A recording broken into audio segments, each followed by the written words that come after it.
গত এপিসোডে আমরা আমাদের কাউন্টার আপ প্লাগইনের জন্য বা কাউন্টার আপের যে কাস্টম ফাংশনালিটি আমরা নিজেরা করলাম চ্যাটজিপিটি ইউজ করে, এবং একটা যে কোয়ারি প্লাগইন কিভাবে তৈরি করতে হয় সেটার বেসিক কনসেপ্ট কিন্তু আমরা দেখছি এরকম colors.js থেকে। ফার্স্ট অফ অল $.fn, এরপরে হচ্ছে আপনার ফাংশনের নাম দিয়ে তারপর আমরা ফাংশনটাকে কল করছি, এবং অপশনস কিভাবে তৈরি করা যায় সেটাও কিন্তু আমরা গত এপিসোডে দেখছি। তো এখন আমরা নেক্সট যে কাজটা করব সেটা হচ্ছে যে এটা তো একটা কাস্টম ফাংশনালিটি। এই পুরো কোডটা আসলে যেখানে আমরা ইউজ করতে চাই কপি পেস্ট করে করতে হবে। এটা কিন্তু কোনো প্লাগইন না, কিন্তু আমরা আসলে এটাকে প্লাগইন আকারে ইউজ করব।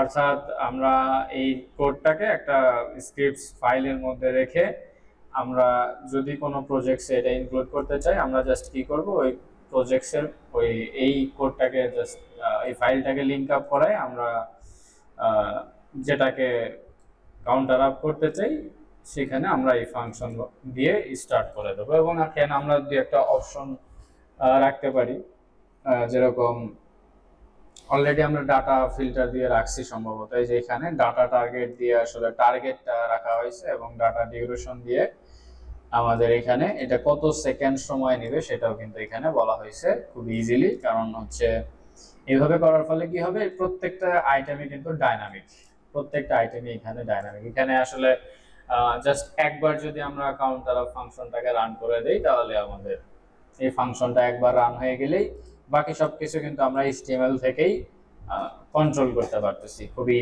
ইজিলি। তো এটা খুবই ফ্লেক্সিবল যদি আপনি ডাটা ইউজ করে, মানে ডাটা অ্যাট্রিবিউটস ইউজ করে ফ্রন্ট এন্ডেই আপনার অপশনগুলা যদি দিয়ে দিতে পারেন, তো সেক্ষেত্রে এটা খুবই ফ্লেক্সিবল হয় আর কি। তো আমাদের আসলে বারে বারে কি করতে হয় না। সাপোজ আমরা যেরকম স্লিক স্লাইডার ইউজ করি, সাপোজ আমরা যেটা করি সেটা হচ্ছে যে প্রত্যেকটা স্লাইডারের জন্য আমরা কিন্তু কি করি, আমরা প্রত্যেকবার কি করি, এই যে এরকম ধরেন স্লাইডার 1 দিয়ে একটা স্লিক রান করলাম সাপোজ, তো এটা একবার রান করলাম। স্লাইডার 2 যদি হয় আবার স্লিক রান করতে হয়। তো বারে বারে যতগুলো স্লাইডার আছে আমাদের ততগুলো স্লাইডার আমরা বেসিক্যালি নরমালি রান করি। কিন্তু যদি এরকম সিস্টেম থাকতো, যদি আমরা স্লিক স্লাইডারটাকে কি করতে পারতাম, ধরেন এইখানে আমরা স্লাইডার রান করব, সাপোজ div ক্লাস, এইখানে স্লাইডার রান করব, মনে করেন এটাই স্লাইডার হবে। যদি আমরা এইখানে ডাটা অ্যাট্রিবিউটস দিয়ে দিতে পারতাম, suppose data slides equal to, যদি আমরা সাপোজ ধরেন কি করতে পারি, এই জায়গায় যদি আমরা অপশন দিতে পারি এইভাবে কি করতে হয়, যে স্লাইডস টু শো, সাপোজ মনে করেন 1, তারপরে হচ্ছে স্লাইড, আচ্ছা ধরেন স্পেস বিটুইন বা যে কোনো কিছু আমরা যদি এরকম অপশন দিতে পারি তাহলে কিন্তু এটা আরো বেশি ইফেক্টিভ হইতো। স্লিক স্লাইডারে এরকম অ্যাডভান্স টপিকস আছে, আমরা যদি ভালো অ্যাডভান্স ডকুমেন্টেশনটা ফলো করি তাহলে আমরা দেখতে পাবো। তবে ইউজুয়ালি এটা সচরাচর ইউজ করা হয় না, যখন ব্যাকএন্ড ডেভেলপমেন্ট করা হয় তখন এটা অনেক সময় ইউজ করা হয়।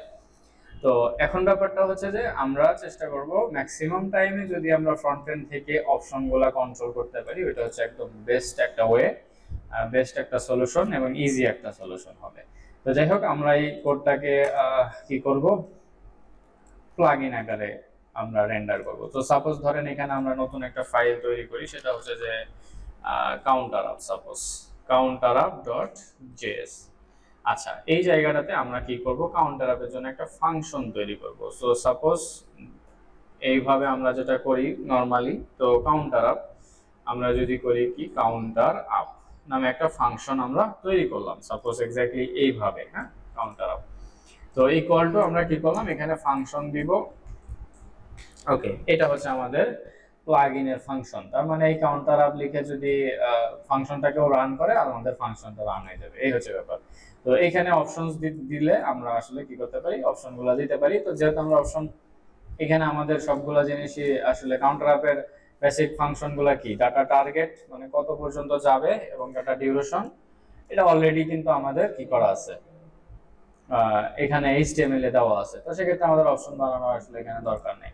তারপরেও কিছু কিছু সময় যদি অপশন বানানোর আপনাদের দরকার হয়, তো আপনারা এই কনসেপ্টটা ফলো করে কিন্তু খুব ইজিলি করে ফেলতে পারেন। এবং আরো যদি ডিপলি দরকার হয়, চ্যাটজিপিটিতে আমরা যেভাবে কমান্ড ইউজ করে ফাংশন বানায় নিলাম, এক্স্যাক্টলি আপনি ওইভাবে কমান্ড দিলে কিন্তু সে আপনাকে কি করে দিবে, আপনার এক্স্যাক্ট যে জিনিসটা দরকার সেটাই কিন্তু আপনাকে দিয়ে দিবে। আপনাকে জাস্ট কোডগুলা বুঝতে হবে এবং ইমপ্লিমেন্ট করে দেখতে হবে আসলে কাজ করে কিনা। তো যাই হোক, এখন এই স্ক্রিপ্টসটা আমরা কি করব, এখান থেকে সিলেক্ট করে কন্ট্রোল সি দিয়ে কপি করলাম, কপি করে আমরা এই জায়গায় পেস্ট করে দেবো এই ফাংশনের ভিতরে। এইটা লাগবে না। ওকে, তো এই হচ্ছে আমাদের এটা হচ্ছে কাউন্টার আপের একটা ফাংশন হয়ে গেল আর কি। তো ফাংশনটা কি হচ্ছে, কাউন্টার আপ। তো এখন আমরা যদি script.js এ আমাদের এই সবগুলা জিনিস আমরা মনে করেন কমেন্ট করে রাখি। ওকে, এখানে আমাদের এখন script.js এ কিছু নাই। এখন যদি আমরা এটাকে রান করি, আমাদের এই সবগুলা 0 দেখাচ্ছে। তো 0 থাকবে, কারণ এখন আর ওই কাউন্টার আপ কিন্তু পাচ্ছে না, এই ফাংশন এই কোডগুলো পাচ্ছে না। তো এখন আমরা যেটা করব সেটা হচ্ছে যে এই counterup.js টা কি করব, আমাদের এখানে লিংক আপ করাবো। হ্যাঁ, তো এখানে আমরা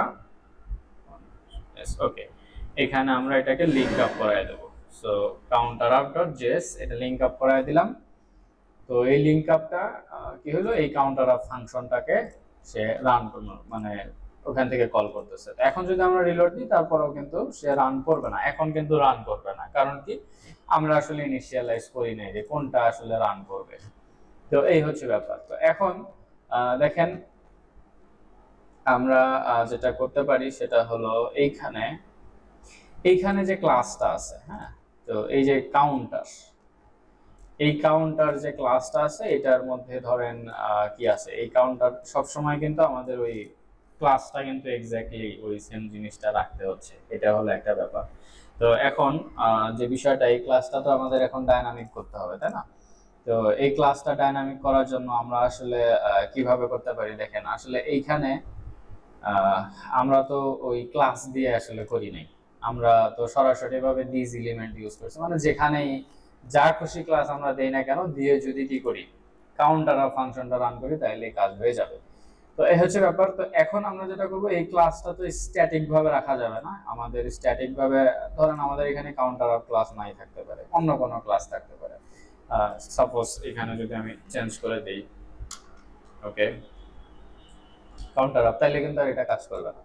আচ্ছা, যাই হোক, এখন এই জিনিসটাকে যদি আমরা এখন ইনক্লুড করি আমাদের script.js এর মধ্যে এসে, ফাংশনের নামটা একটু দেখে নিই, ফাংশন হচ্ছে কাউন্টার আপ। ওকে, তো এখন ব্যাপারটা হলো যে যদি আমরা কি করি,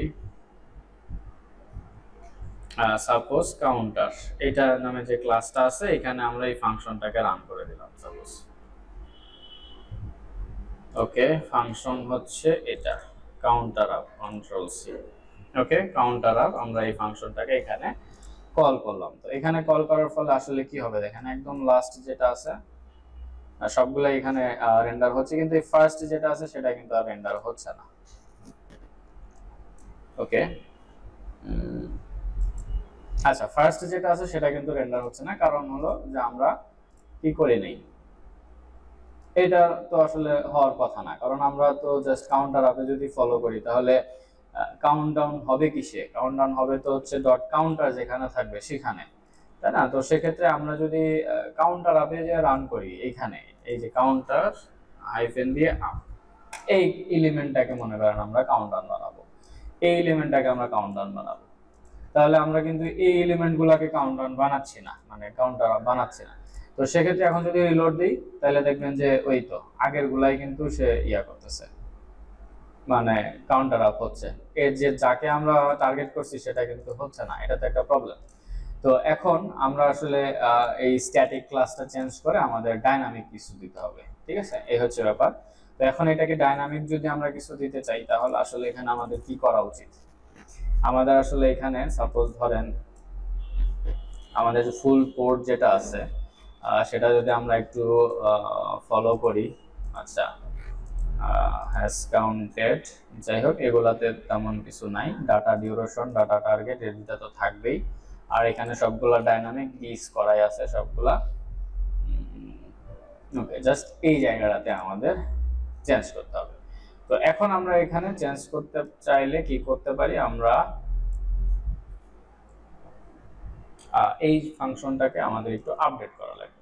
সাপোজ এখানে তো আর ইচ ফাংশনটাও আমাদের আসলে ওইভাবে দরকার পড়তেছে না, ঠিক আছে? আমরা এই কালারে যেরকম করছিলাম আর কি, জাস্ট দিস ডট সিএসএস, ঠিক এক্স্যাক্টলি এরকম। তো এইখানে আমরা যেটা করতে পারি, suppose this, okay, this dot, okay okay, আমরা একটা কাজ করি, সেটা হলো যে আমরা এই ফাংশনটাকে পুরাটা কপি করলাম, মনে করেন পুরাটা কপি করে আমরা এই চ্যাট জিপিটিতে গেলাম, যেন আমাদের কোনো ভুল না হয়, সরাসরি আমরা ওকে সাজেস্ট করতে পারি যে আসলে কি চেঞ্জ করা দরকার। তো দেখেন এইখানে আমরা যেটা করতে পারি সেটা হচ্ছে যে this is my custom counter up plugin, jQuery plugin, okay, jQuery plugin, okay. The issue is it has the static class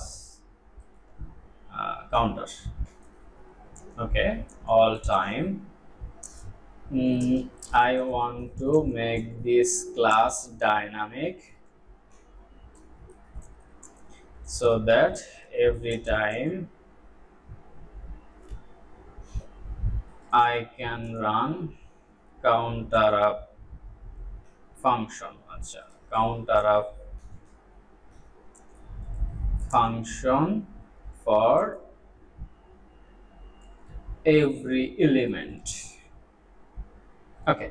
এটা দিলাম, এটা দিলে পরে আচ্ছা আমরা দেখি কি বলে। You can modify your plugin to accept a selector as an argument, making it dynamic. This way you can apply different elements wherever needed. আচ্ছা, যাই হোক, সে একটা আপডেটেড করছে। আমরা যদি নিচে দেখি যে আসলে কি আপডেট করছে, ওকে,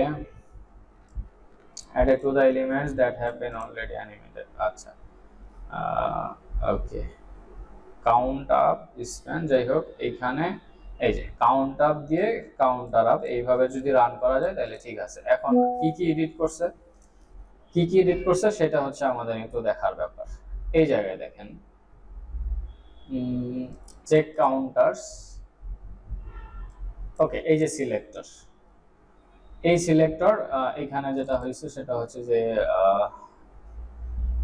আসলে ব্যাপারটা হচ্ছে যে এই সিলেক্টর থেকেই সেটা ইয়া পাচ্ছে। এখন ব্যাপারটা হচ্ছে আপনি যখনই আপনি ইয়া দেন না কেন, আচ্ছা, এখন ব্যাপারটা হচ্ছে যে এখন কিন্তু সে ফিক্সড কোনো ক্লাস আমাদের আর এখানে নিচ্ছে না, তো সেক্ষেত্রে সরাসরি একটা ডাইনামিক অপশন ভ্যালু সে নিয়ে ফেলছে। তো এইখানে আমরা জাস্ট কি করতে পারি, যে কোনো ক্লাসের সাথে যদি কাউন্টার আপ দিয়ে দিই তাহলে সে এটাকে নিয়ে ফেলবে।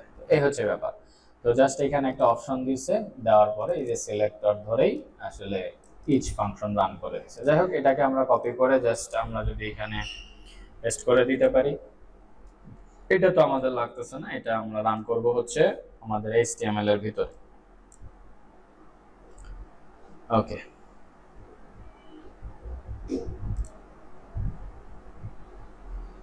ওকে, এই জায়গায় আসলে মেইন ব্যাপারটা যে চেক কাউন্টারস এর ভিতরে set time out start counter, এই সিলেক্টরের মধ্যে থেকে আসলে সেই জিনিসটা পাচ্ছে। তো এই হলো ব্যাপার। তো এখন আমরা যদি ধরেন আমাদের কোড রেডি, আমরা এখন যেটা ট্রায়াল দিব সেটা হচ্ছে যে একবার কাউন্টার আপে দিব, সাপোজ কাউন্টার আপ স্টার্ট, যে কোনো ক্লাস দিলাম আমরা সাপোজ। তো এইটা আমরা কপি করলাম, কপি করার পরে আমরা কি করব, script.js এ যাব, যাওয়ার পরে এখানে যদি আমরা কাউন্টার আপ স্টার্ট দেই তাহলে লজিক্যালি আমাদের ফার্স্ট যে ইয়াটা আছে এটা কাউন্টার আপ হওয়া উচিত, সেকেন্ডগুলো আর হচ্ছে না কিন্তু। তো এই হচ্ছে ব্যাপার। তো প্রথমটা হচ্ছে, সেকেন্ডগুলো হচ্ছে না। এখন যদি আমরা এই সবগুলা এই ক্লাসগুলা যদি কি করি, আবার ইয়াতে দিয়ে দেই, বাকিগুলাতে দিয়ে দেই, ওকে, আর একটাতে দিলাম, তাহলে দুইটা হবে বেসিক্যালি, ওকে। তো এখন দেখেন এইখানে কিন্তু কি হচ্ছে, সে একটাই হচ্ছে, তার মানে সে কিন্তু দুইটা নিতেছে না। তো একই ক্লাস হওয়া সত্ত্বেও, সরি, এখানে আমাদের ডট পড়ে গেছিল আর কি। তো এখানে দেখেন ডাবল হচ্ছে, কোনো ইস্যু নাই, তার মানে পারফেক্টলি সবকিছু ডান হচ্ছে। তো এই হলো ব্যাপার। এখন যদি আমরা কাউন্টারেও যদি আবার দেই, তার মানে এখানে স্ক্রিপ্ট ডটে এসে জাস্ট এটাকে যদি ডুপ্লিকেট করি, করার পরে যদি এই জায়গাটাতেও আমরা কি করি, কাউন্টার দিয়ে ডট কাউন্টার আপ দেই, তাহলে সবগুলাই হয়ে যাবে। মানে যে কোনো ক্লাস দিলেই এখন কাজ করবে, এখন আর ওই স্পেসিফিক কাউন্টার ক্লাসে যে রাখা লাগবে এটা কোনো বিষয় না। তো এই হচ্ছে ব্যাপার, আমাদের কিন্তু এটা রেডি, আমাদের plugin ready. Counter of dot JS. এখন যদি আমরা কি করি, এই প্লাগইনটাকে একদম শর্ট একটা প্লাগইন হিসাবে বানায় ফেলি। কিভাবে বানাবো দেখেন, colors.js আউট করে দিলাম। এইখানে যে করিত থাকবে script.js এর মধ্যে এটা থাকুক, অসুবিধা নাই। এরপরে style.css যেহেতু লাগতেছে না, আমরা এখানে কোনো css লিখি নাই, তো সেক্ষেত্রে ওকে, সেক্ষেত্রে এটা রিমুভ করে দিচ্ছি। ওকে, এটা রিমুভ করে দিলাম। এরপরে ইন্ডেক্স color.js এটাও লাগবে না, এটাও রিমুভ করে দিচ্ছি। এরপরে হচ্ছে আমাদের index.js। Okay, perfect, counter of plugin. Okay, এইখানে আমরা একটা কাজ করতে পারি, সেটা হচ্ছে যে h2 তে scroll down to see the magic, just কি করলাম, একটা হেডিং দিয়ে দিলাম, যেন যে কেউ যদি এখানে আসে আমাদের এই প্লাগইনটা ডাউনলোড করে, তাহলে সে স্ক্রল করতে পারে নিচের দিকে এবং দেখতে পারে যে কাউন্টডাউন হচ্ছে। তো এই হলো ব্যাপারটা। এটা কিন্তু একদম একটা বেসিক প্লাগইন হয়ে গেল অলরেডি। তো এই প্লাগইনটা আমরা কি করব, নেক্সট এপিসোডে যে কোয়ারি স্ক্রিপ্ট মানে আমরা আপলোড করব এবং তাদের অ্যাপ্রুভালের জন্য ওয়েট করব, তারা আসলে আমাদের প্লাগইনটা অ্যাপ্রুভ করে কিনা আমরা সেটা দেখবো আর কি।